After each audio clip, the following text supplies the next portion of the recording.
शिवसेनेने केला विरोधी पक्षनेते पदावर दावा। विधानसभा सचिवांकडे दिलंय पत्र।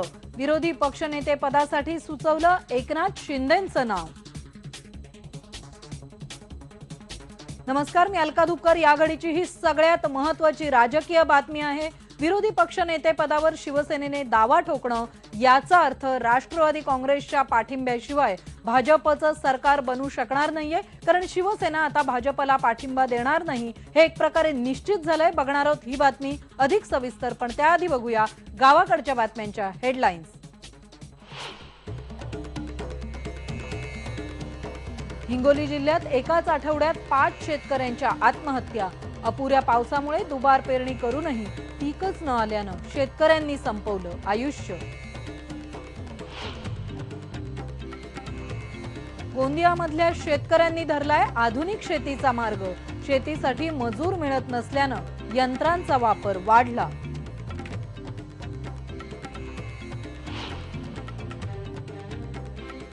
कोल्हापुरात दाखल झाले मराठवाड्यातले ऊस तोडणी मजूर, मात्र आजही सुविधांपासून वंचितच।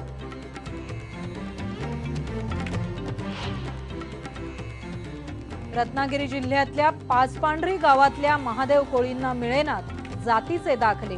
जातीच्या त्रांगड्यात अडकलेल्या गावावर गेली 20 वर्ष सुरू आहे प्रशासनाचा कारभार।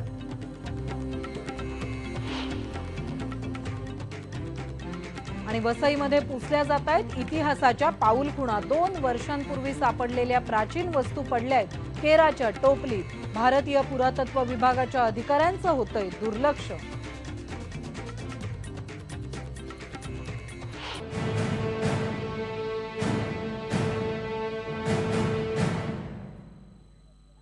अपुऱ्या पावसामुळे केलेली पेरणी वाया गेलीये आणि हिंगोली जिल्ह्यात एकाच आठवड्यात 5 शेतकऱ्यांनी आत्महत्या केली आहे। हिंगोली जिल्ह्यातल्या औंढा नागनाथ तालुक्यातल्या पारडी सावळी इथल्या सोपानराव सांगळे या शेतकऱ्यानं आत्महत्या केली आहे। गेल्या 2 महिन्यांपासून सोयाबीन उत्पादकांचे प्रश्न ऐरणीवर आले आहेत। आता नव्या सरकारकडून तरी शेतकऱ्यांना तातडीने मदत मिळेल अशी अपेक्षा व्यक्त करण्यात येते।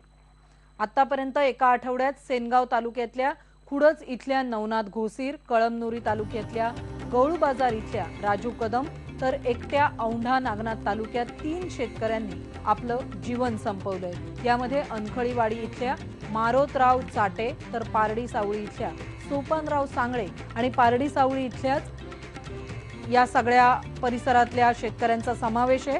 पीक आलं नाही, त्यामुळे आता मुलीचं लग्न कसं करायचं या विवंचनेत आणि कर्जबाजारीपणाला कंटाळून झाडाला गळफास घेऊन यापैकी सोपानराव सांगळे या शेतकऱ्यांनी आत्महत्या केली आहे। मागच्या वर्षी असं झालं की पाऊस जास्त झाल्यामुळं काही शेतामध्ये पिकला नाही आणि 4 एकरच शेती आहे मला, आणि यावर्षी पण पाऊस नसल्यामुळं आणि काहीच उत्पन्न झालं नाही। एक बहीण आहे लग्नाची आणि बहिणीला असं लग्न करायचं होतं आणि वडील असं म्हणत होते की लग्न कसं करायचं, काय करायचं का, याच्या ही चिंता म्हणजे होती वडिलांना। सोयाबीन पेरली होती 4 बॅगी, 3 पोती सोयाबीन झाली। मालक म्हणू लागले लग्न करायचं मुलीचं। गेल साली माल झाला नाही, या वर्षी झाला नाही, लग्न कसं करायचं। तर धान्याचं कोठार अशी गोंदिया जिल्ह्याची इकडे ओळख आहे, पण आता इथं शेती कामासाठी मजूर मिळेनासे झाले आहेत आणि त्यामुळे शेतकरी आधुनिक तंत्रज्ञानाच्या सहाय्याने शेती करायला लागले आहेत। याआधी धानाच्या पेरणीपासून धानाच्या मळणीपर्यंतची कामं मजूर वर्गाच्या मदतीने केली जात असत। विदर्भामध्ये ज्याला धान म्हटलं जातं त्यालाच कोकणामध्ये भाताची शेती म्हटलं जातं, पण आता विदर्भामध्ये धानाच्या शेतीची हीच कामं आधुनिक यंत्राच्या मदतीने अत्यंत कमी वेळामध्ये पूर्ण केली जातात। त्याची दृश्य आपण बघतोय। वाढती महागाई, खतांच्या वाढत्या किमती यामुळे शेती परवडत नाही आणि त्यातच यंत्राचा वापर वाढलेला आहे। सध्या खरीप हंगाम सुरू झालाय। गोंदिया जिल्ह्यातल्या तुमखेडा गावात मुकेश नागपुरे आणि त्यांचा भाऊ राजू नागपुरे यांच्याकडे 4 एकर जमीन आहे। 3 महिन्यांपूर्वी त्यांनी हलक्या धान पिकांची लागवड केली। आता ते पीक कापणीला आलंय, पण वेळेत मजूर उपलब्ध होत नाहीत, त्यामुळे त्यांनी धान्य कापणीसाठी रीपर खरेदी केला। मजुरांच्या मदतीने 1 एकर जमिनीतलं धान कापायला याआधी 4 दिवस लागत। त्यासाठी एकरी 1000 ते 1200 रुपये खर्च यायचा, पण रीपरच्या मदतीने एकाच दिवसात 4 एकरामधलं पीक कापून झाले आणि ते देखील फक्त 1000 रुपयात। त्यामुळे त्यांचे पैसे आणि वेळ दोघांचीही बचत झाली आहे। आधुनिक यंत्रांचा वापर करून आर्थिक प्रगती साधावी असा सल्ला तरुण शेतकऱ्यांना ते आता देत आहेत. नाही, सध्या मजूर भेटत नाही ना, आणि मजुरी सुद्धा वाढलेली आहे. त्याकरिता यंत्र आणि कापणी यंत्र आणि सुविधाजनक आहे, म्हणूनच कापून राहिलो. आता सध्या हे याचं आणि जो क्राप लावला आहे आम्ही, याच्यावर 8 दिवस अगोदरच कापला पाहिजे होता. आम्ही उशीर झालोय मजुरा कारण मजूर येत नाही बरोबर. मशीनच्या सहाय्यानं 200 रुपये एकड़, आणखी मजुराच्या सहाय्यानं 700-800 रुपये लागत होते.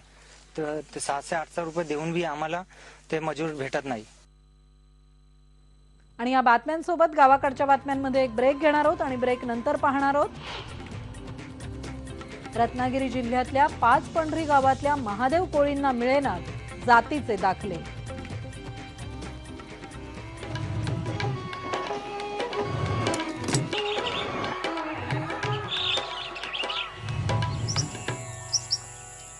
रत्नागिरी जिल्ह्यातल्या 5पंढरी गावामध्ये गेली 20 वर्ष प्रशासकीय कारभार सुरू आहे. काय होतंय बघा, या गावामध्ये कोळी समाज खरं तर मोठ्या प्रमाणावर आहे. त्यांची जात आहे महादेव कोळी. काही जुन्या नागरिकांकडे त्याचं प्रमाणपत्र देखील आहे, पण नंतर मात्र ही जात अमान्य ठरवण्यात आली. शासनानं जनगणनेनुसार या गावातल्या ग्रामपंचायतींवर अनुसूचित जमातीचं आरक्षण टाकलं. आधी महादेव कोळी या जातीचा समावेश अनुसूचित जमातीमध्ये होत असे, पण आता सरकार या जातीला मान्यताच देत नाहीये आणि त्यामुळे महादेव कोळी जातीचे दाखले अवैध ठरवून त्यांचा समावेश अनुसूचित जमातीमध्ये करायला नकार दिला जातोय. सरकारनं एकदा आमची जात ठरवावी आणि ग्रामपंचायतीची निवडणूक घ्यावी अशी मागणी आता गावकरी करतायत. गावात प्रशासक असल्यामुळे गावाचा विकास होत नाहीये. लाखोंचा निधी ग्रामविकासासाठी येतो, पण तो वाया जातो. आपल्याच गावातील व्यक्ती सरपंच झाल्याशिवाय गावचा विकास होणार नाही अशी या गावातल्या तरुणांची खात्री पटली आहे. गावामध्ये प्रशासक असल्यामुळे कोणत्याही सरकारी योजनेचा लाभ मिळत नाही अशी तक्रार गावकरी करतायत. आमची जात महादेव कोळी नसेल तर ग्रामपंचायतीचं आरक्षण उठवावं आणि आमची जात कोणती ते शासनानं ठरवावं अशीही मागणी या गावकऱ्यांनी केली आहे. जुन्या घर पावा जाते पाणी सगळं जेवण खावण सगळं हवाच जाते. आमचा कोण घेत नाही आमची दात. दात घेतल्यावर बोलल्यावर भानगरी करतात आमच्या जवळ, पण कोण हेच करत नाही. अजिबात तक्रार किती 100दा तक्रार दिसत या ना. आता पांडवाला ताणायचं. तुमची दखल घेतली नाही का प्रशासकाने? नाही, प्रशासक तुमच्याकडे लक्ष देत नाही. फक्त नोंदणी करून येतात आणि येतात. आणि आता एक ब्रेक घेणार आहोत. ब्रेक नंतर पाहणार आहोत वसईमध्ये पुसल्या जात आहेत इतिहासाच्या पाऊलखुणा.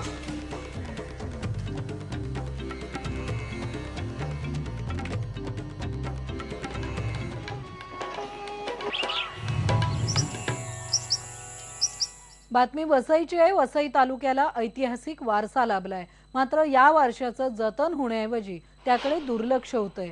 वसईच्या इतिहासावर संशोधन करण्यासाठी आणि तो जपण्यासाठी भारतीय पुरातत्व सर्वेक्षण विभागाचं वसईत काम सुरू आहे, पण या विभागाच्या अधिकाऱ्यांनीच इतिहासाच्या पाऊलखुणा पुसण्याचा घाट घातलाय.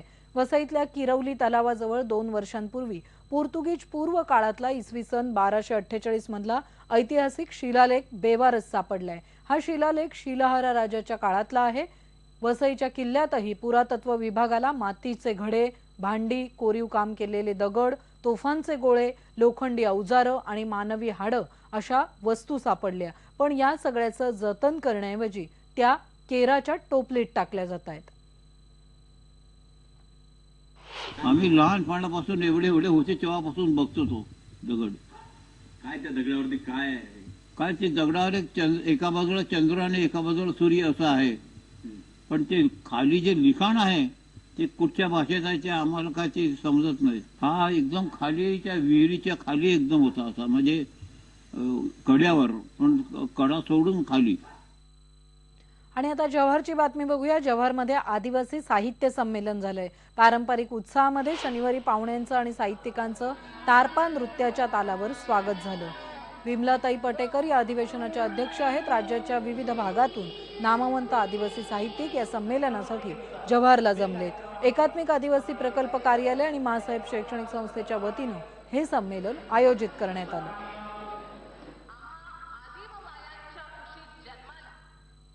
आणि आता इथेच थांबूया. पहा फक्त IBN लोकमत.